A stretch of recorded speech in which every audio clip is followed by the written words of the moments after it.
La vidéo incriminée dure environ 3 minutes et montre des hommes en armes abattant de sang-froid des femmes et leur progéniture.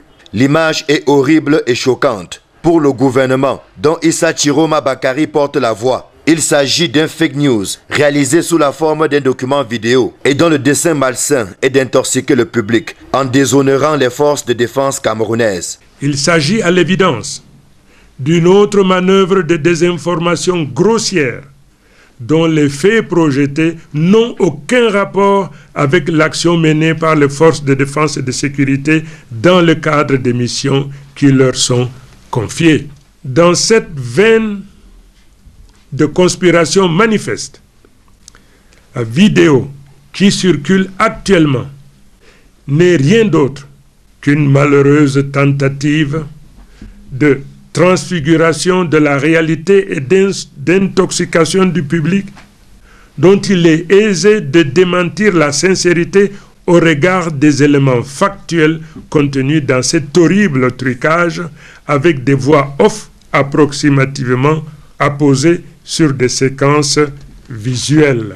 Parmi les éléments que brandit le gouvernement, il y a la tenue arborée par les hommes que l'on voit dans la vidéo. L'élément vestimentaire étant fondamental dans l'identification d'une armée en rapport d'ailleurs avec l'environnement géographique. On note à l'examen de cette vidéo que les hommes concernés arborent des uniformes bariolés, pour certains de type forêt, alors que le paysage et le relief indiquent clairement que l'on se trouve en zone sahélo-sahélienne.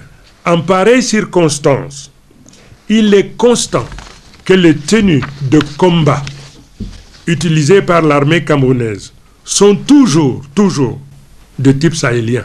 Ensuite, il y a les équipements, armes et autres insignes qui, selon le ministre de la Communication, n'ont rien à voir avec les usages des forces de défense camerounaises déployées dans le cadre de la lutte contre Boko Haram. Les équipements individuels des militaires camerounais engagés dans la zone sont des équipements de combat conformes aux standards obligatoires de port de casque lourd, de gilets pare-balles et de chaussures de type bottes Rangers, ce qui manifestement n'est pas le cas des personnes contenues dans la vidéo.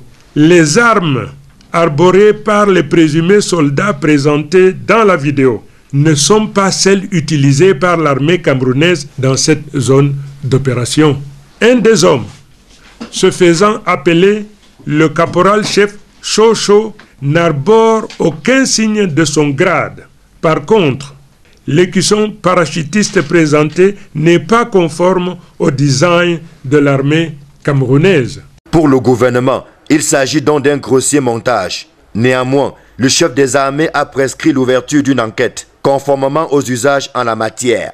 La sortie du gouvernement est balayée d'un revers de la main par les organisations de défense des droits de l'homme, dont le REDAC, qui croit dur comme fer qu'il s'agit bel et bien des éléments de l'armée camerounaise.